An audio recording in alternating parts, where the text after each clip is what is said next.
Nagi being eliminated in chapter 298, a lot of fans expected this next chapter to hit emotionally, and today's leaks definitely deliver on that. I mean, this chapter actually had me feeling bad for Tokimitsu and getting hyped for Zantetsu, two players I genuinely could not care less about.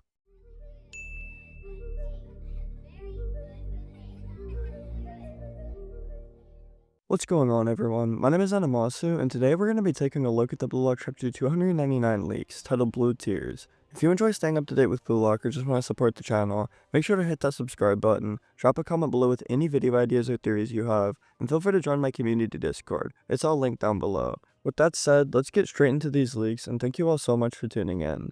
The Blue Lock Chapter 299 leaks begin as usual with intro text which reads, "With Spain's victory, the last piece is confirmed. The future of Nagi and REO is separated." The first thing we visually see is Otoya and Batsura celebrating FC Barch's win, while REO stands frozen, devastated, and Nagi just quietly excels in the background. As the camera pans to the top 23 board, Nanase breaks down in literal tears, overwhelmed that he somehow made the cut. Raichi, Zantetsu, and Kiora Gen also excel in pure relief, as they've all just barely secured a spot 2 on the U20 Japan roster. We then shift to the players who didn't make it though. Tokimitsu falls to his knees, sobbing after landing in 25th, just outside of the cutoff. We see several former Japan U20 players looking defeated, including people who couldn't keep up in the Blue Lock environment like Darai and Hayate. Some notable rankings to me that stand out are Hiragi in 29th, which hurts because he showed so much potential, but I've got a whole video on him dropping this Wednesday, so stay tuned. And finally tied for dead last in 36th place, Igarashi, who finds himself right back where he started.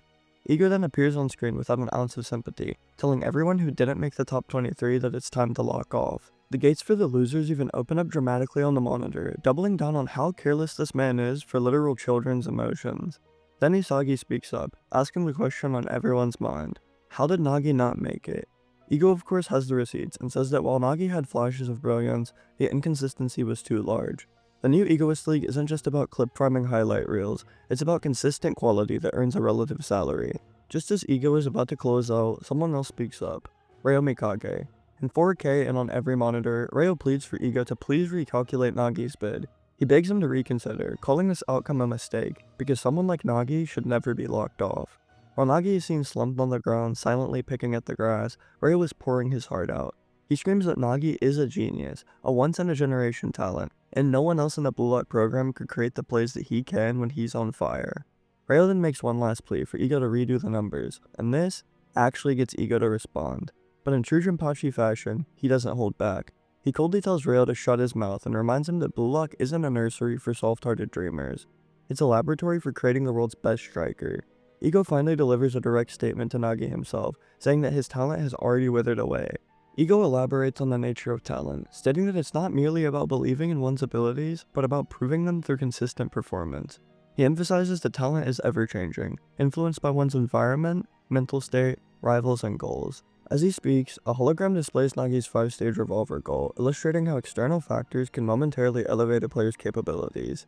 He continues, highlighting that Nagi's remarkable goal is perceived by many as his true potential. This, however, was a clear misinterpretation, and instead of using that moment as a stepping stone, Nagi and REO became complacent, failing to further discipline themselves and grow.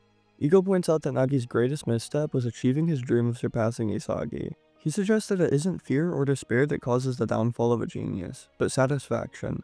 The moment a player begins to feel content, when they stop chasing the impossible and settle into comfort, that's when their talent begins to rot. In Nagi's case, Ego implies that his obsession with beating Isagi became both his motivator and his prison. After accomplishing that one fleeting goal, his 5-stage revolver, he believed consciously or not that he'd reached the peak of his development.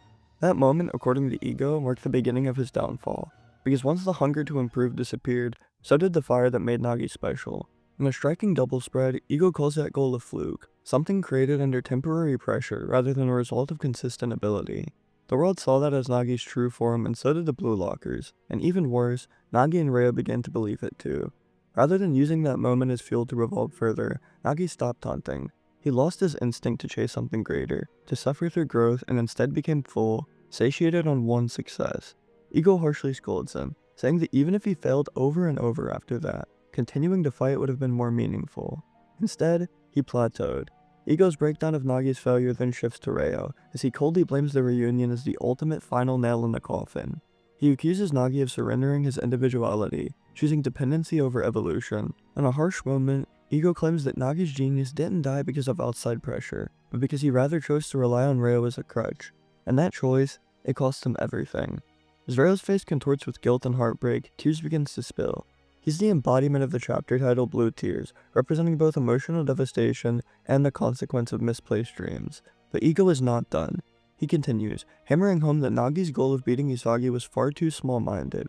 A true egoist dreams of becoming the best in the world, not just defeating a rival, a temporary goal, or anything like that. His ambition was narrow, short-sighted, and ultimately fragile. When REO finally tries to interject, desperate and sobbing, Ego shuts him down immediately. This is Blue Lock, a battlefield for crazy people who are never satisfied until they're literally number one. Ego then harshly tells Nagi to go home if he's content with his current route, as he doesn't belong at such a place.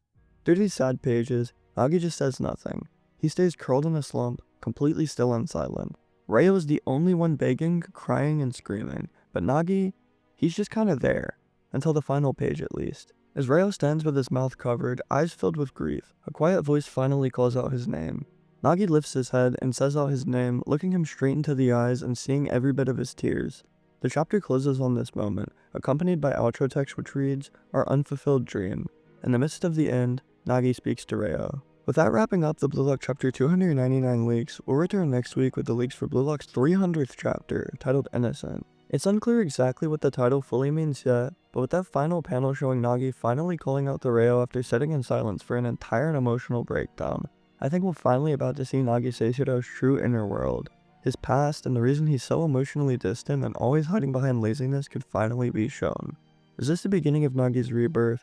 Or is this really the end to his story and the author's just cruel like that? That's what makes this title so haunting to me, is Innocent can symbolize a lot of things. Nagi's mindset, for example, and how he's like a baby chick who's just always aimless, always leaning on REO. Now though his reality finally catches up and his dream slips away, he's about to find the version of himself that was buried underneath all of that. Cause truly, at the end of the day, REO was the one who brought him into the sport, and he never had any desire to play. At the end of the day, even though he had temporary goals like beating Isagi, scoring a goal here or there, he only wanted to play and be with REO in general. Like, not even play, he just wanted to be with REO.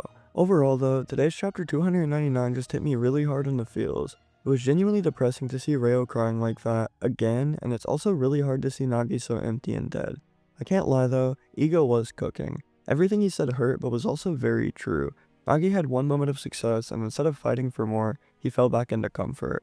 Watching a genius fall because he stopped being hungry is very tragic but impactful for the series, and it shows that nobody is untouchable.